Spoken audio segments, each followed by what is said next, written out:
Economics Hindi medium. तो देखो अब इस यूनिट का सबसे इंपॉर्टेंट टॉपिक स्टार्ट हो रहा है, मौद्रिक जीडीपी और वास्तविक जीडीपी। कौन सा इंपॉर्टेंट टॉपिक है? मौद्रिक जीडीपी और वास्तविक जीडीपी। हेडिंग डालो आज के लिए।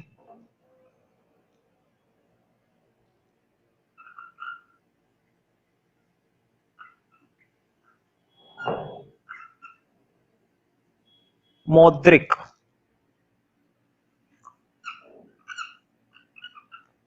तथा वास्तविक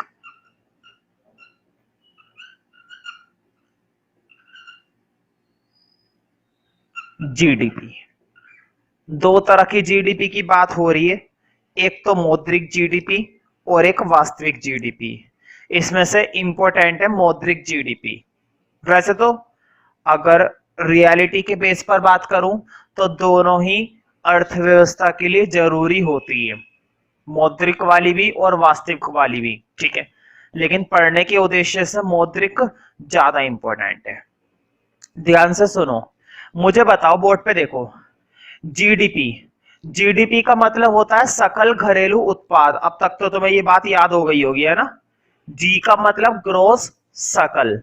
डोमेस्टिक का मतलब घरेलू और प्रोडक्ट का मतलब उत्पाद। सकल घरेलू उत्पाद मतलब एक देश के अंदर बनाया जाने वाला एक साल का उत्पाद। ध्यान से सुनो, मैंने बोला है एक साल का, ये नहीं कि जिंदगी भर का, सिर्फ एक साल का। फॉर एग्जाम्पल, अगर तुम किस साल की बात कर रहे हो, 2010 की, तो कौन से उत्पादन की बात होगी? सिर्फ 2010 के उत्पादन की बात। 1 जनवरी 2010 से लेकर 31 दिसंबर 2010 तक जो उत्पादन हुआ है, उस चीज के उत्पादन की बात हो रही है, ना कि उससे पहले की, ना कि उसके बाद की। अब मुझे बताओ, जब मैं बात कर रहा हूं 2010 के उत्पादन की, अगर 2010 के उत्पादन की ही बात करें तो 2010 के उत्पादन में कुछ ना कुछ कीमत रही होगी। मान लो गेहूं की बात करते हैं, मान लेते हैं गेहूं की बात करी हमने। गेहूं हमने देखा कि 2010 में कितना तैयार हुआ है? 10 टन। कितना गेहूं हमारे देश के अंदर 2010 में तैयार हुआ? 10 टन या 10 किलो टन ले लो, 10 किलो टन, ठीक है। मैंने ये बोला, ये गेहूं उस साल के दौरान 5 रुपए पर किलो के हिसाब से बिका। बाजार के अंदर, मार्केट के अंदर, दुकानों पर, थोक की दुकानों पर, गोदामों में, हर जगह ये गेहूं कितने रुपए के हिसाब से बिका? 5 रुपए किलो टन के हिसाब से। कौन से साल में? 2010 में। अब ध्यान से सुनना मेरी बात को, अब मैं तुम्हें बताऊंगा कि मौद्रिक जीडीपी होती क्या है। देखो, तुमने ये देखा कि एक साल के अंदर हमारे देश में गेहूं का कितना उत्पादन हुआ? 10 टन। फिर तुमने देखा कि 2010 में वो 10 टन का गेहूं कितने रुपए के हिसाब से बिका? 5 रुपए किलो के हिसाब से। 5 रुपए किलो के हिसाब से अगर तुम उत्पादन को देख रहे हो, 5 रुपए किलो के हिसाब से अगर तुम सकल घरेलू उत्पाद को देख रहे हो, तो तुम्हारी ये कौन सा उत्पाद कहलाएगा? मौद्रिक, मौद्रिक जीडीपी। ध्यान से सुनो, जिस साल के उत्पादन की बात कर रहे हैं, देखो बोर्ड पे, जिस साल के उत्पादन की बात कर रहे हैं, कौन से साल के उत्पादन की बात कर रहे हैं? 2010 के उत्पादन की। और उस साल में उस उत्पादन की कीमत क्या थी? उस कीमत को देखें। जिस साल का उत्पादन उसी साल की कीमत, जिस साल का सकल घरेलू उत्पाद उसी साल की कीमत। जब कीमत भी उसी साल की होती है और उत्पादन भी उसी साल का होता है, तो ये कहलाती है तुम्हारी मौद्रिक जीडीपी। अब ध्यान से सुनो, अगर हम इस साल का उत्पादन देख रहे हैं और किस कीमत पर देख रहे हैं? किस कीमत पर देख रहे हैं?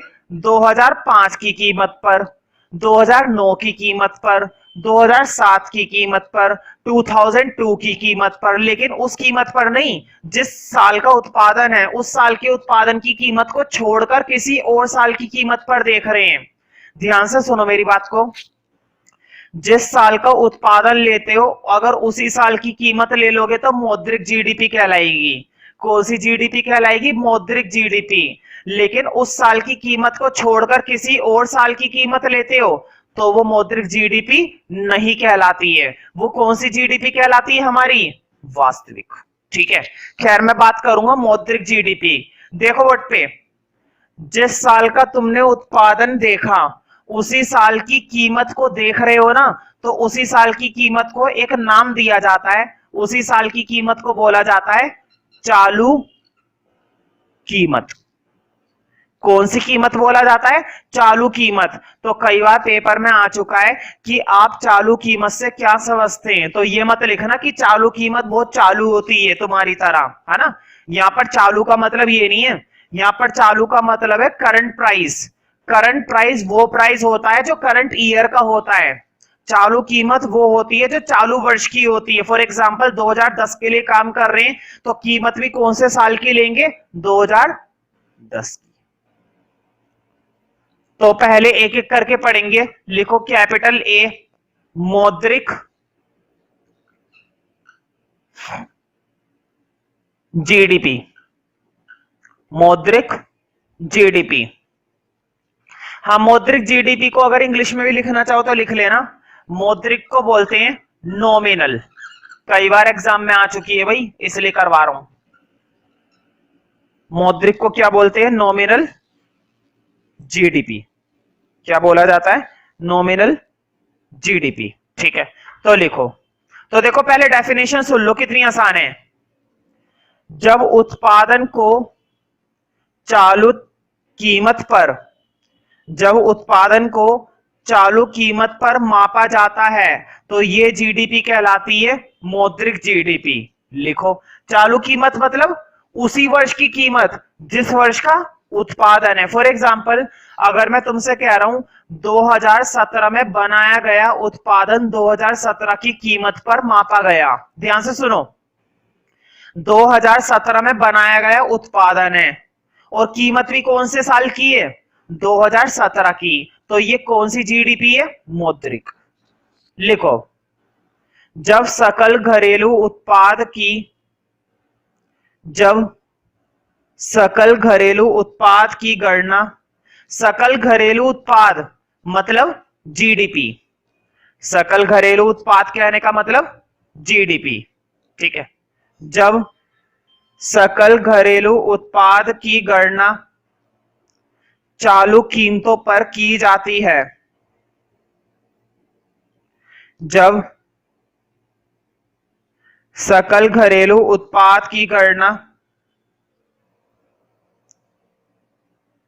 चालू कीमतों पर की जाती है। कौन सी कीमतों पर की जाती है? चालू कीमतों पर। चालू कीमत मतलब कौन सी कीमत? उस वर्ष की कीमत जिस वर्ष का उत्पादन है।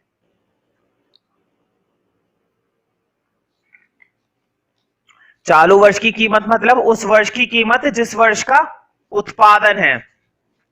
2010 का उत्पादन है तो कीमत भी कौन सी? 2010 की। 2005 का उत्पादन है तो कीमत भी कौन सी? 2005 की। उसे कहते हैं चालू कीमत। जब सकल घरेलू उत्पाद की गणना चालू कीमतों पर की जाती है तो इसे मौद्रिक जीडीपी कहा जाता है। तो इसे मौद्रिक जीडीपी कहा जाता है।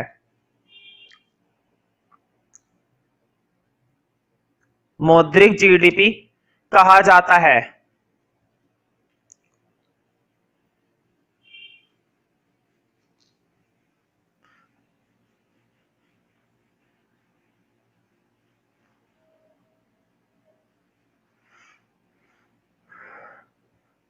अब कुछ बातें नोट में लिखना। लिखो नोट के अंदर फर्स्ट पॉइंट।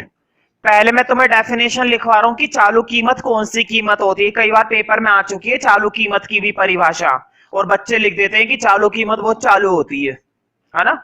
ये नहीं देखते कि तुम कितने चालू हो। तो लिखो, चालू कीमत। लिखो चालू कीमत में। तो चालू कीमत का मतलब उस वर्ष की कीमत जिस वर्ष में क्या की जा रही है, गणना। 2010 में अगर उत्पादन देख रहे हो तो कीमत भी कौन सी, 2010 की। 2018 में उत्पादन देख रहे हो तो कीमत भी कौन सी, 2018। 2026 में उत्पादन देख रहे हो तो कीमत भी कौन सी, 2026। लिखो चालू कीमत की परिभाषा। चालू कीमत का अर्थ है, चालू कीमत का अर्थ है आकलन वाले वर्ष की कीमत। आकलन लिख दो बोर्ड पे। आकलन मतलब जिस वर्ष की तुम क्या कर रहे हो, गणना। आकलन वाले मतलब जिस वर्ष के लिए तुम काम कर रहे हो। चालू कीमत का अर्थ है आकलन वाले वर्ष की कीमत। आकलन वाले वर्ष की कीमत। आकलन वाले वर्ष की कीमत। एक लाइन छोड़कर मौद्रिक जीडीपी का फॉर्मूला लिखना। लिखो मौद्रिक जीडीपी का फॉर्मूला। मौद्रिक जीडीपी इक्वल टू, देखो कितना आसान फॉर्मूला है, देखो वोट पे। अगर मैं तुमसे कह रहा हूं कि मैंने 10 रुपए वाले, कितने रुपए वाले, 10 रुपए वाले 5 मार्कर बनाए। बोर्ड पे देखो, 10 रुपए वाले 5 मार्कर बनाए, 10 रुपए वाले 5 मार्कर बनाए, तो मैंने कुल उत्पादन कितने रुपए का करा, मैंने कुल उत्पादन करा 50 रुपए का। 10 रुपए वाले कितने मार्कर बनाए, 5 मार्कर बनाए। मार्कर होता है ना भाई, प्लास्टिक के मार्कर होते हैं। 10 रुपए वाले 5 मार्कर बनाए, तो मैंने इस साल कुल उत्पादन कितने रुपए का करा। उत्पादन तो मैंने 5 का करा है, 5 मार्कर का, लेकिन मैं रुपए का पूछ रहा हूं, कितने रुपए का करा, 50 रुपए का। क्यों, क्योंकि 10 रुपए के हिसाब से 5 मार्कर 50 के बैठेंगे। ठीक है, तो बहुत ही सिंपल सा फॉर्मूला है। तुम्हें क्या करना होता है, प्राइस की मल्टीप्लाई क्वांटिटी से करनी होती है। तो लिखो मौद्रिक जीडीपी का फॉर्मूला, प्राइस की मल्टीप्लाई क्वांटिटी से। यहां पर पी का मतलब है प्राइस, मतलब की कीमत, और क्वांटिटी का मतलब है कि कितनी मात्रा बनाई गई है। लेकिन मैं फिर भी लिखाऊंगा, नीचे क्यू पर एरो बनाकर लिखो ऐसे, देखो वट पे क्यू के आगे एरो बनाकर लिखो कि क्यू का क्या मतलब है, क्यू का क्या मतलब है लिखो। तो मुझे बताओ क्यू में क्या क्या आता है। क्यू में यही तो आता है कि तुमने एक साल के अंदर कितनी वस्तुओं को बनाया है, वस्तुओं की मात्रा। जैसे कि मैंने कितने मार्कर बनाए थे, 5 मार्कर। 5 समझते हो, देखो ये रहा, दिखाई दे रहा होगा, हालांकि गंदा था। लिखो क्यू में एक लेखा वर्ष के दौरान वस्तुओं और सेवाओं की मात्रा। एक लेखा वर्ष के दौरान वस्तुओं और सेवाओं की मात्रा। एक लेखा वर्ष के दौरान वस्तुओं और सेवाओं की मात्रा। वस्तुओं और सेवाओं की मात्रा। अब बात करते हैं पी की। तो पी का मतलब है कीमत, लेकिन कौन सी कीमत, उसी वर्ष की कीमत जिस वर्ष क्या बनाया गया है, उत्पादन, मतलब कि चालू कीमत। तो यहां पर पी का मतलब सिर्फ कीमत नहीं है, पी का मतलब है चालू कीमत, करंट प्राइस। ठीक है, तो लिखो पी के आगे एरो बना के ऐसी लिखो, एक लेखा वर्ष के दौरान चालू कीमतें। एक लेखा वर्ष के दौरान,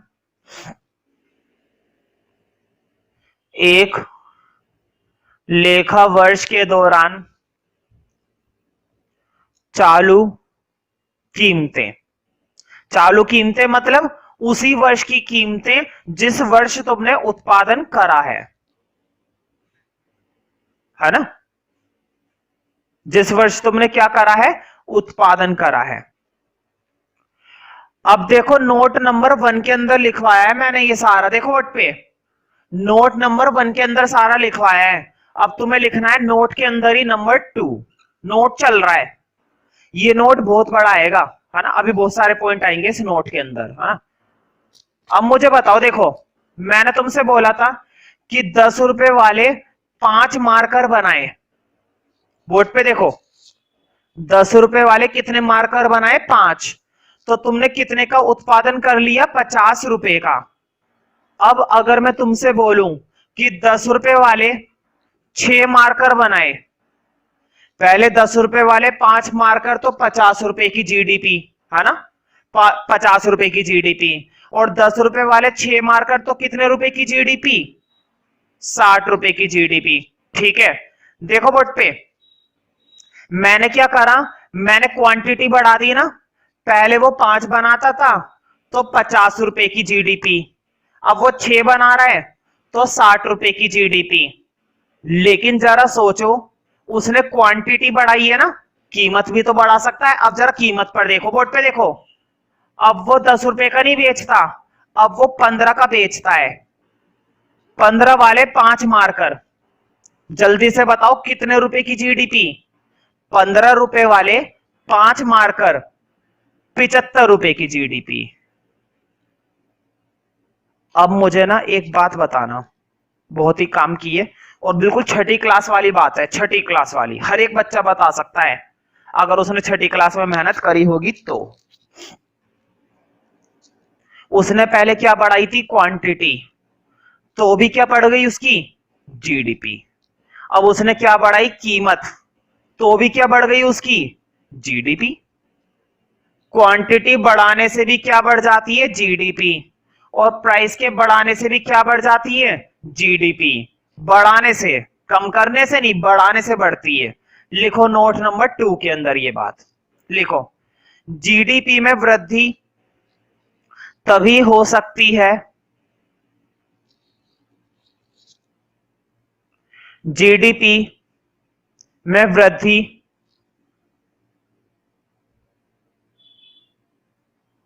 तभी हो सकती है जब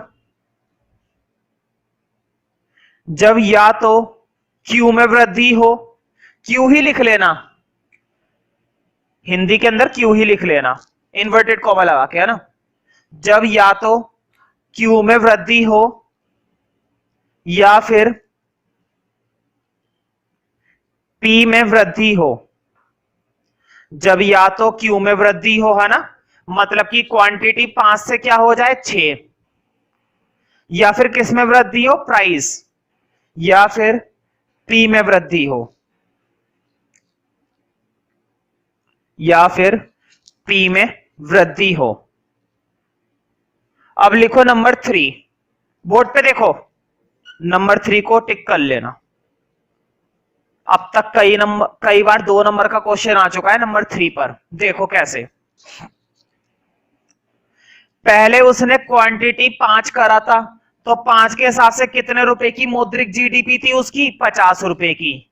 अब उसने क्वांटिटी 5 से कितनी कर दी, 6, अब उसकी जीडीपी कितनी है, 60 रुपए की। पहले 5 के हिसाब से 50 रुपए कमाता था, अब 6 के हिसाब से 60 रुपए कमाता है। ठीक है, अब जरा ये वाले केस में देखो, पहले 10 रुपए की 5 बेचता था 50, अब 15 रुपए की 5 बेचता है 75। मुझे सोचकर बताओ, कीमत के बढ़ने से भी जीडीपी बढ़ रही है, कीमत बढ़ी, जीडीपी भी बढ़ गई। क्वांटिटी के बढ़ने से भी जीडीपी बढ़ गई, लेकिन कौन सी जीडीपी ज्यादा इंपॉर्टेंट है अर्थव्यवस्था की विकास के लिए। अगर हमें अर्थव्यवस्था का विकास करना है, वाकई में लोगों की जरूरतों को पूरा करना है, तो कौन सी जीडीपी ज्यादा इंपॉर्टेंट है, देखो अपना दिमाग मत लगाओ, पहले इधर देख लो। कीमत बढ़ने से तो चीजें उल्टा और क्या हो जाएंगी, महंगी हो जाएंगी। रेट बढ़ने से क्या होता है, चीजें महंगी होंगी, महंगी होगी, लोग कम खरीदेंगे, और हो सकता है कुछ लोग खरीद भी नहीं पाएंगे, समझ रहे हो ना। लेकिन असली वृद्धि क्या हो रही है, देखो पहले तुम्हारे देश के अंदर 5 मार्कर बनते थे। सोचकर देखो, हालांकि ज्यादा बनते हैं लेकिन छोटे लेवल पर सोचो। पहले तुम्हारे देश में कितने मार्कर बनते थे? 5। अब कितने मार्कर बनने लगे? 6। ये इंपॉर्टेंट नहीं है। अपने देश के अंदर पहले 5 स्कूलों में किताबें सप्लाई की जाती थी, अब 10 स्कूलों में किताबें सप्लाई की जाने लगी, फिर 15 स्कूलों में किताबें सप्लाई की जाने लगी। किताबों की क्वांटिटी बढ़ना ज्यादा इंपॉर्टेंट है या किताबों के प्राइस बढ़ना ज्यादा इंपॉर्टेंट है? क्वांटिटी बढ़ना। एक देश तभी विकास करता है जब किसी चीज की मात्रा में परिवर्तन होता है, ना कि उसकी कीमत में परिवर्तन होता है। समझ रहे हो ना? मैं किस पर फोकस करूं? अपनी फीस को बेहतर बनाने पर या अपनी पढ़ाई को बेहतर बनाने पर? पढ़ाई को, क्योंकि पढ़ाई बेहतर बनेगी तो फीस अपने आप ही बेहतर होती चली जाएगी। लेकिन अगर पढ़ाई खराब होती चली गई तो फीस भी अपने आप ही खराब होती चली जाएगी। तो किसी भी चीज की मात्रा ज्यादा इंपॉर्टेंट होती है, ना कि पैसे की मात्रा। अब ध्यान से सुनना, देखो बोर्ड पे, जब क्वांटिटी की वजह से जीडीपी बढ़ती है, किसकी वजह से बढ़ती है? क्वांटिटी की वजह से। तो ये जो जीडीपी में वृद्धि हो रही है ना, ये वृद्धि कहलाती है वास्तविक वृद्धि। ये कौन सी वृद्धि कहलाती है? वास्तविक वृद्धि। जब किसकी वजह से परिवर्तन होता है? क्वांटिटी की वजह से। अब इधर देखो, जब प्राइस की वजह से परिवर्तन होता है, दिखाई दे रहा है, 10 रुपए से कितना हो गया? 15 रुपए। तो ये वाली वृद्धि कहलाती है, क्योंकि ये मुद्रा की वजह से, तो ये वृद्धि कहलाती है मौद्रिक वृद्धि। बात समझ में आई? जब क्वांटिटी में परिवर्तन है तो इसकी वजह से जो जीडीपी में वृद्धि हुई है वो वास्तविक है, वो रियल है। यही तो रियल है। असलियत में जीडीपी कब बढ़ेगी? असलियत में जीडीपी तो तभी बढ़ेगी जब क्वांटिटी बढ़ेगी। प्राइस के बढ़ने से उत्पादन नहीं बढ़ता है, उत्पादन तभी बढ़ता है जब उत्पादन बढ़ रहा है। उत्पादन कहां बढ़ रहा है? 5 से 6 में। क्या यहां पर उत्पादन बढ़ा है? देखो, 10 रुपए से 15 रुपए हो गया, लेकिन उत्पादन अभी भी क्या है? पहले 5 मार्कर था, अभी भी कितना है? 5 मार्कर। समझ रहे हो ना? तो कीमत के बढ़ने से असली खेल नहीं है। असली खेल किसकी वजह से? मात्रा के बढ़ने से। लिखो नंबर 3 में, लिखो, यदि जीडीपी में वृद्धि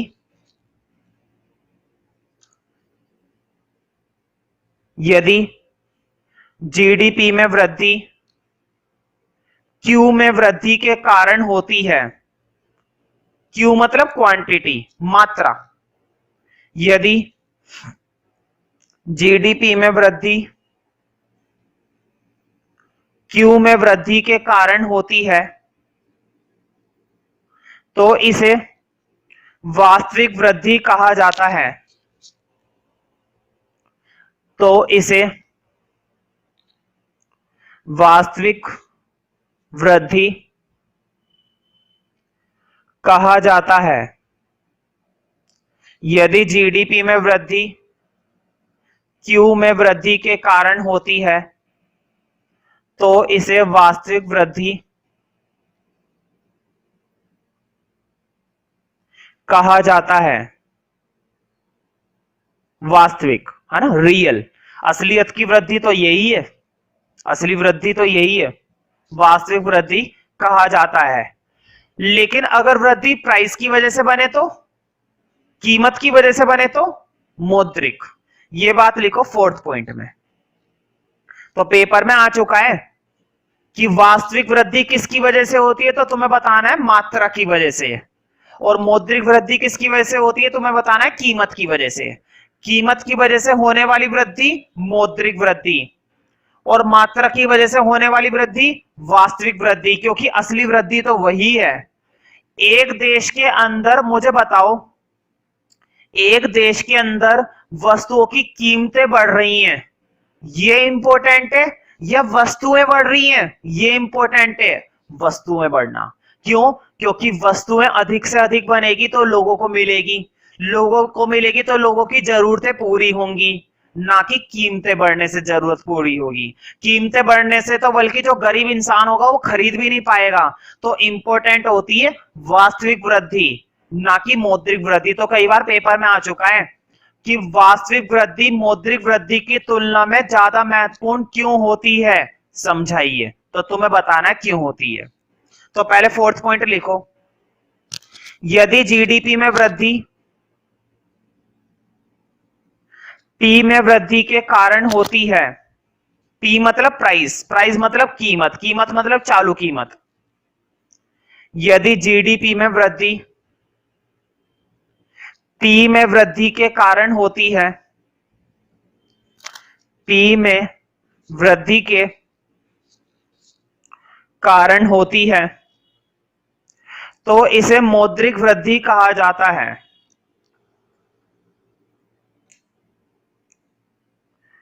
तो इसे मौद्रिक वृद्धि कहा जाता है। कौन सी वृद्धि कहा जाता है? मौद्रिक, मौद्रिक वृद्धि कहा जाता है। बताओ मौद्रिक वृद्धि तभी होगी जब क्या बढ़ती रहेगी? कीमतें।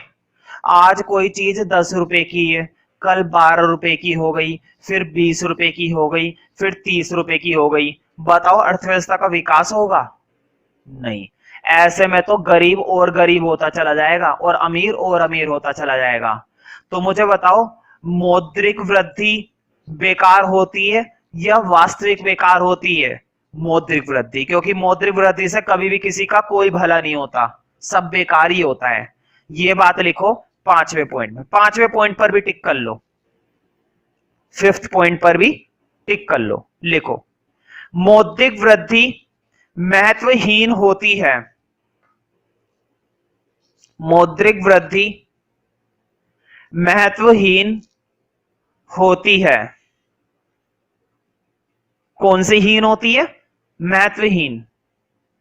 मौद्रिक वृद्धि महत्वहीन होती है क्योंकि इससे वस्तुओं और सेवाओं के उत्पादन में, क्योंकि इससे वस्तुओं और सेवाओं के उत्पादन में कोई परिवर्तन नहीं आता है।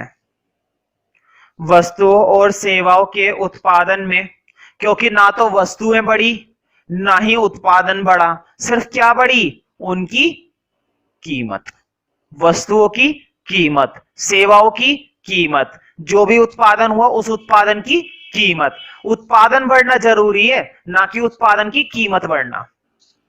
इससे वस्तुओं और सेवाओं के उत्पादन में कोई परिवर्तन नहीं आता है और सिर्फ क्या बढ़ती है बाजार में? कीमत। तो लिखो इससे सिर्फ बाजार कीमत, इससे सिर्फ बाजार कीमत बढ़ती है, इससे सिर्फ बाजार कीमत बढ़ती है। कौन सी कीमत बढ़ती है? बाजार कीमत। इससे सिर्फ बाजार कीमत बढ़ती है और पैसों की क्या होती है? बर्बादी। जो चीज 10 रुपए की मिल रही थी वही चीज 15 रुपए की मिलेगी, वही चीज 20 रुपए की मिलेगी। तो हमारी मुद्रा क्या हो रही है? बेकार होती जा रही है। हालांकि खर्च कर रहे हैं हम, लेकिन वेस्ट हो रही है ना। तो लिखो इसी के अंदर, इससे केवल मुद्रा भ्रांति होती है। बोर्ड पे लिख दो भ्रांति। इससे केवल, बोर्ड पे लिखा हुआ है, इससे केवल मुद्रा क्या होती है? भ्रांति। इससे केवल मुद्रा भ्रांति होती है। कौन सी भ्रांति होती है? मुद्रा भ्रांति। इससे केवल मुद्रा भ्रांति होती है। अच्छा लगे तो लाइक करो, नहीं अच्छा लगे तो फिर भी लाइक कर दो भाई यार, एक लाइक करने में क्या